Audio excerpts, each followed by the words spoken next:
जय श्री कृष्ण प्यारे साथियों। श्रीमद् भगवद गीता अध्याय 18 श्लोक संख्या 24 भगवान श्री कृष्ण कहते हैं, यत्तु कामेप्सुना कर्म साहंकारेण वा पुनः क्रियते बहुलायासं तत् राजसं उदारितम्।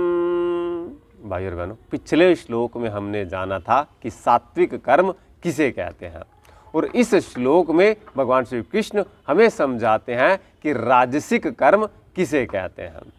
वो कर्म जो बहुत ज़्यादा परिश्रम से किए जाते हैं और जिसमें व्यक्ति को भोगों की कामना रहती है कि मुझे ये प्राप्त हो जाए, मुझे ये प्राप्त हो जाए।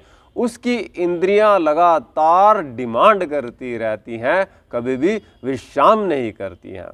और साथ ही साथ साथियों, ऐसा जो साधक है वो अहंकार से युक्त होता है।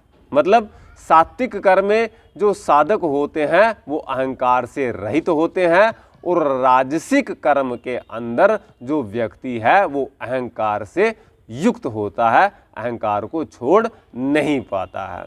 मतलब आप मुख्यतः मोटे तौर पर यदि समझें तो आप जानेंगे कि उसमें राग द्वेष से रहित कर्म होते हैं सात्विक कर्म के अंदर, और राजसिक कर्म के अंदर व्यक्ति भोगों को चाहने की इच्छा रखता है, अर्थात वो भोगों से मुक्त नहीं हो पाता है। उसे हर समय, हर क्षण, हर पल वो भोग में डूबा रहता है। तो साथियों, जैसा कि एक छोटी सी बात हम अक्सर कहा करते हैं, हम जीने के लिए खाते हैं या खाने के लिए जीते हैं। ये दो बातें आपको एक जैसी प्रतीत होती हैं, परंतु वास्तव में इनमें जमीन आसमान का फर्क है। तो साथियों, ये है हमारे लिए राजसिक कर्म कि राजसिक कर्म किसे कहते हैं। और अगले श्लोक में हम जानेंगे कि तामसिक कर्म किसे कहते हैं। आपसे निवेदन करेंगे, आप हमारे पेज को योगी जितेंद्र के नाम से और जागरण टीवी शिकागो के नाम से लाइक करें और इस छोटी सी वीडियो को शेयर करें। धन्यवाद।